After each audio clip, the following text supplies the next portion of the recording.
Harmonize mapema siku ya leo ameweza kuichana media ya Official Baba Levo kufuatia maandiko ambayo wameweza kuyaandika katika mitandao yao ya YouTube kuhusiana na sakata ambayo ilikuwa inaendelea kati ya Madam Rita, ambapo alikataa kuhojiwa na medias akiziita media uchoro media kama Mike 360, Bashasha TV na zinginezo. So hapa Harmonize kuna kitu ambacho ameweza kukigusia, ikiwa ni baada ya chapisho la media ya Baba Levo 7 Media kuandika hii caption wakati wanamuoji Kusa. Caption yenyewe ambayo ilikuwa inasema kama ifuatavyo: Kusa hamchana Harmonize wimbo mpya na Diamond, Alikiba amsifu Kusa. Sasa mimi nitakusomea ile caption ambayo kaweza kuandika Harmonize katika ukurasa wake wa Instagram, ikiwa ni baada ya caption ambayo iliweza kuandikwa na 7 Media. So hapa Harmonize alikuja akaandika hivi: We all love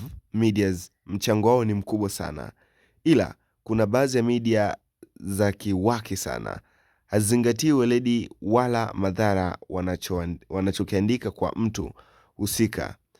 Nini madhara yake? Wanachoangalia ni wao, numbers na maslahi binafsi. Kuamini hiyo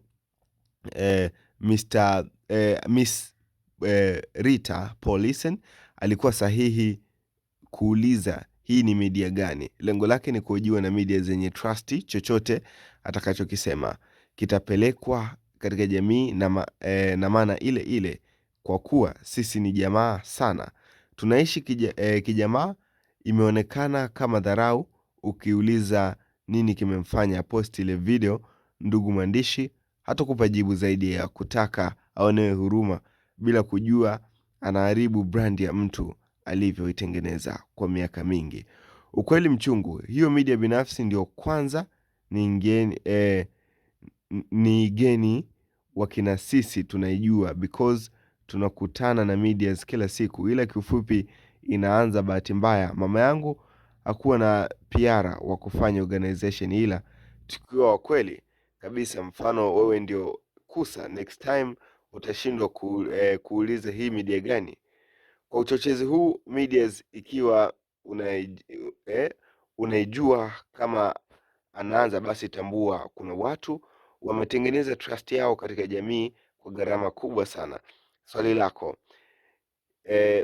yao katika jamii kwa gharama kubwa sana inaweza kumfanya mtu aonekane sio wa maana katika jamii. Hivyo ukweli ni kwamba watu maarufu wengi huwa wanaogopa kufanya mahojiano na media mpya.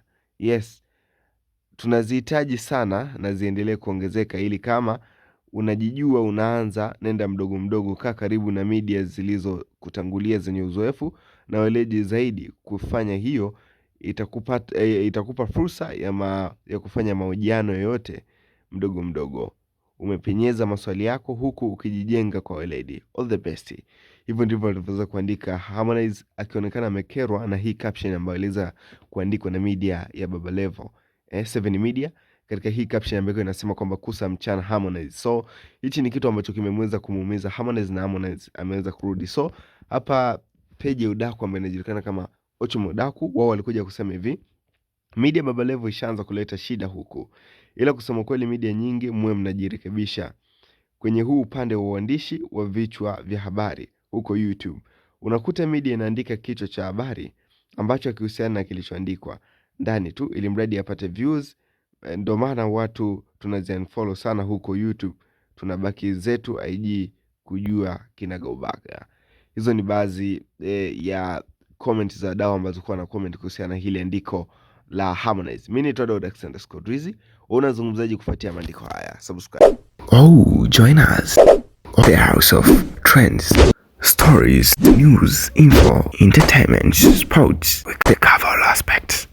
And that is how we say Dax Media.